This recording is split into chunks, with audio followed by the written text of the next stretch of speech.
с вами до конца декабря. Мы прожили 2021 год.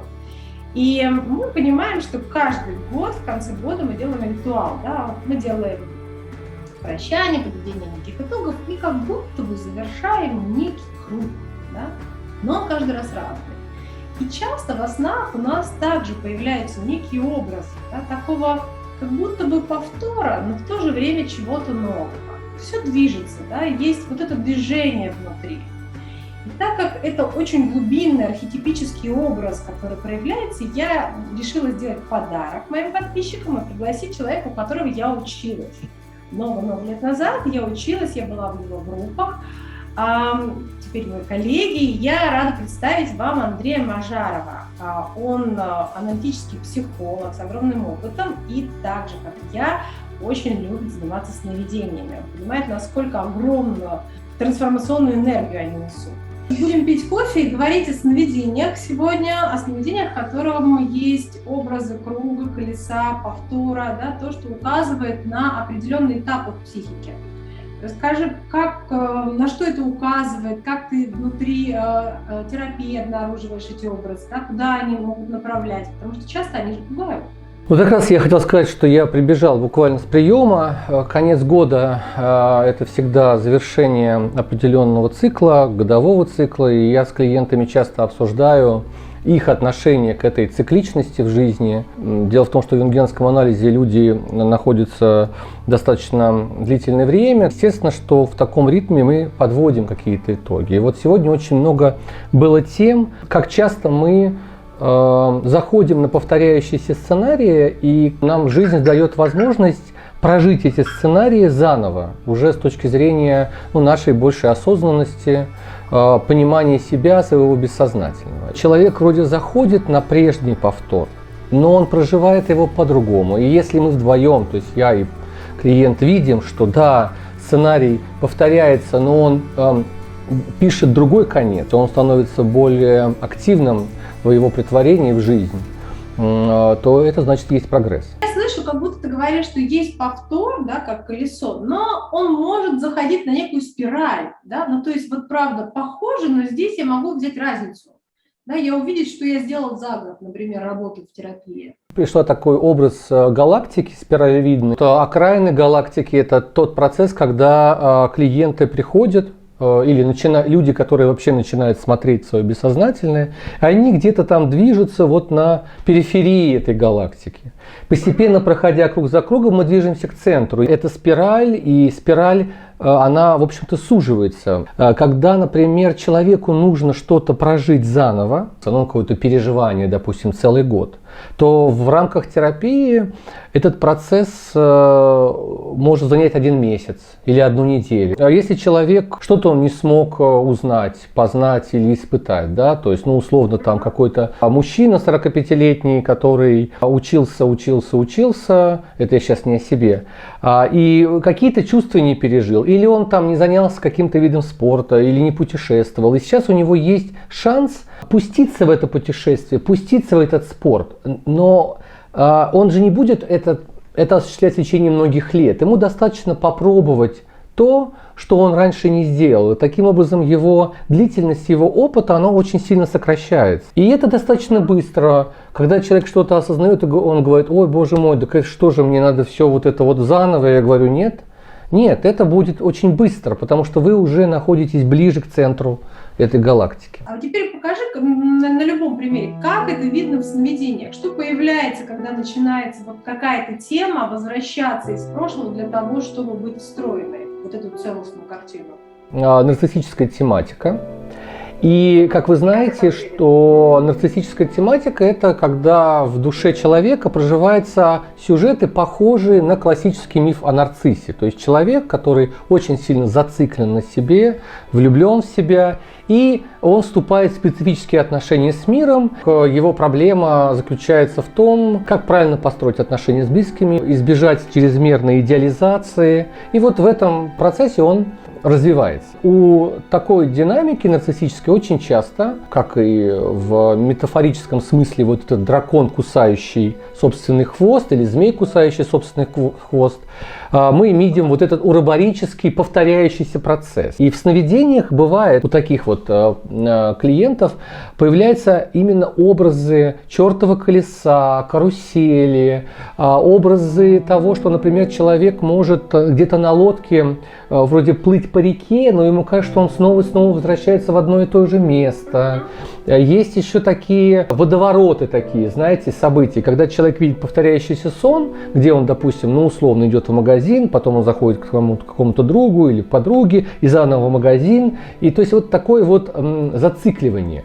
И я вот приведу пример очень яркий одного своего клиента, который видел карусель в своей жизни. И эта карусель каждый раз как бы она трансформировалась. Сначала это была карусель, что он находился в центре какой-то конструкции крутящейся, а люди вокруг катались вокруг него. Затем эта конструкция изменялась, и он попадает на колесо обозрения, где он уже находится с другими людьми, но в кабинке. То есть вот это вот центрирование на себе смещается на периферию. И финальное сновидение, когда он оказывается в театре, разыгрывается спектакль, и он находится на крутящейся сцене, и он один из артистов, но при этом у него очень хорошие отношения с режиссером, который делает репетицию этого спектакля. И вот этот режиссера, образ самости, который как бы руководит процессом его развития, как ему играть в этой жизни, но он сам, то есть вот этот актер, эго, уже не является вот этим центрированием, он воплощается в качестве одной из ипостасей. Можно ли бы этот сон было интерпретировать с точки зрения 10-го аркана Таро, который я использовала, да? Как вот такая многовариантность мира внутри? Все арканы между собой связаны. 10-й аркан, то есть колесо фортуны, его обязательно нужно рассматривать в связке с 12-м. То есть, ну, 12-й аркан сам по себе, он уже цикличный, потому что это 12 месяцев, 12 лет, вот эти все циклы, которые связаны с 12. И он также олицетворяет зодиак, то есть судьбу, из которой можно выйти. А 10-й аркан показывает эту судьбу.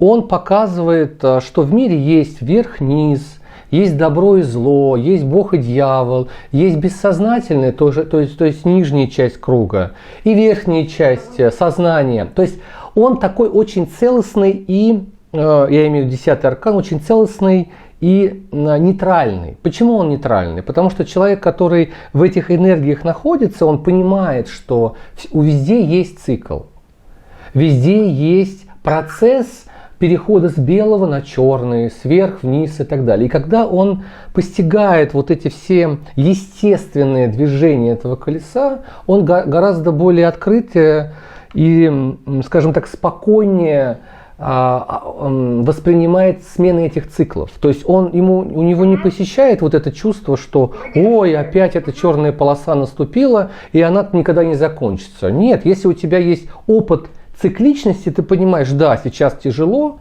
но завтра будет гораздо лучше. Вот выдержать и прожить. Да. Смотри, у нас есть вопрос. Действительно колесо полагаете или все-таки самостный символ? Ну, то есть здесь, наверное, какой-то части твоего разговора. Насколько здесь можно говорить, что вот в терапии или вот в каком-то внутреннем процессе вдруг вот таким образом захотела проявиться самостная энергия, да, которая говорит, смотри, да, мы сейчас находимся в трудном положении, там, не знаю, в турбулентности декабря на сегодняшний момент, да, в каком-нибудь таком вот, да, итоговой фрустрации, не все успели, не так, как хотели, да, ну, как бы вот, ну, вот такие подведения итогов, когда абсолютно закономерно, ну, горчинка, да, и тогда круг, он может дать некую самостную энергию целостности. Колесо обозрения, да? Допустим, мы его видим, да, вот это колесо. И очень важно, как в сновидениях сновидец, то есть тот, кто видит этот символ самостный, какие отношения он с ним вступает. Потому что ведь, понимаете, одно дело, мы наблюдаем эту целостность со стороны, видя вверх-вниз, как оно движется. Может быть, мы даже понимаем, кто нажимает на кнопку и движет это колесо, да? Но мы не находимся внутри него. совсем другие переживания человека, когда он находится внутри этой кабинки. То есть мы как бы внутри самости, и это очень важный момент. Потому что, конечно же, находиться внутри самости – это не очень приятно, потому что пока ты не сделаешь этот круг в этой кабинке, ты не сможешь выбраться. Ну, представьте, да, вы где-то находитесь, где вас самость движет туда, наверх, да, и восхищает, и вы не можете выйти из этого. Хронология с 33 до 43 лет является прайм-тайм молодого возраста. То есть это высшая точка максимального нашего раскрытия. И понимаете, сама жизнь, она нас заставляет в этот период делать максимально. То есть мы находимся где-то на вершине вот этой точки, и мы оттуда не можем спрыгнуть. Это что значит? Мы находимся внутри самости. И, наконец, вот проблема многих людей, вот, допустим, с нарциссической динамикой, что они, к сожалению, думают, что они центр колеса или центр карусели, что это они управляют им. И это очень опасная позиция. Представьте, что вы находитесь в центре колеса, вы не выберетесь оттуда, потому что вы толком-то не можете насладиться красотой, вы не можете насладиться движением, энергии, да. То есть, да, вы, естественно, вы в центре находитесь, но эта позиция незавидная. Я правильно понимаю, что либо я могу уйти в нарциссическую часть, где я центр, и, в общем, как это такое... Я сейчас вспомнила классную книжку французского писателя Эрика Эммануэля Шмидта «Секта эгоистов». И когда ты говорил про центр, там как бы идея в том, что я все придумываю, вокруг чего я нахожусь. Это я всем управляю этим миром, да, то есть это вот такое, какое-то... Может быть, даже некое магическое мышление, что я создаю этот мир, да, и я проживаю его все, как я хочу. И где-то с 33 до 43, как ты указал, да, что есть вот эти периоды, когда людям очень начинает интересно быть вот это магическое восприятие, да, когда кажется, что я замедляю или ускоряю течение чего-то, да, и дальше происходит фрустрация. Правильный ответ, конечно же, в том, что мы должны уметь находиться в центре круга тоже. Иногда, когда мы имеем дело с каким-то творческим процессом, или когда мы чрезмерно эгоистичны, если это эгоизм или даже, может быть, нарциссизм, связан с какой-то, условно высшей целью, мы концентрируемся и можем выдерживать вот эту вот центрированность в этом круге, можно выдерживать, но там не надо задерживаться, потому что энергии центра, они очень сильные. И они лишают возможность опыта, потому что если мы находимся на периферии круга, то мы постигаем вверх-вниз, право-лево, все времена года, всю четверицу. Но что мы постигаем, находясь в центре? Особенно, если мы попадаем в центр благодаря нашей травме.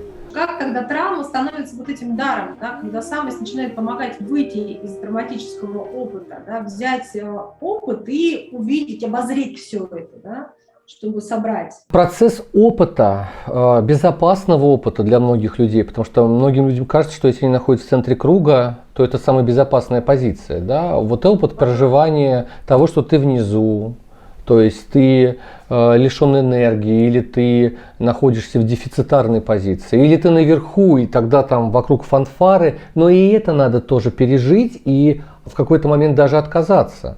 И вот этот опыт безопасного перемещения в цикличности, безопасного перемещения в колесе, это тоже очень ценный опыт, когда ты, в общем-то, постигаешь самость, ты постигаешь все колесо. У нас есть несколько комментариев по поводу того, что я поняла, что находиться в круге и видеть круг разные вещи. И вспомнила, что сидела в круге, но был круг из людей. Люди были по окружности. Это и не внутри, и не снаружи. Как бы это ты интерпретировал? Это на самом деле позиция, в котором тоже есть элемент потери контроля. То есть вот именно вот такой сон я бы, конечно, ставил в контекст ситуации. То есть это хорошо, это плохо, это тревожно. И потому что...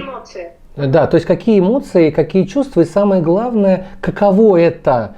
Ну, ведь понимаете, если мы возьмем вот эти аттракционы, когда вот, ну, там, допустим, вот вращающийся цилиндр, где люди стоят, да, но помимо того, что многие не могут выдерживать и там с ними какие-то неприятности случаются, которые, так сказать, могут они это наградить, да, если кто понимает, о чем я говорю. Вот, но одновременно это общность. Потому что когда ты находишься вместе с другими по периферии, ты переживаешь общность круга, общность людей, и тогда я бы задал вопрос, а как? Ну, то есть я бы перенес вот это сновидческое переживание на реальный опыт. И как тебе быть в круге? И причем не просто в круге, знаете, таком разношерстном, то есть ты там кто где попало. Нет, а именно вот в ровном круге, где мы все равны вокруг центра. Как тебе? Ты хочется быть в этом круге, или тебе хочется быть ближе к центру, или ты пока предпочитаешь быть за пределами круга. И все это вот твое переживание вот этой вот целостности. Здесь есть комментарий вот к этому эпизоду из сна, что это была одна из тибетских лам в окружности. Это было прекрасно. Ламы учили дышать.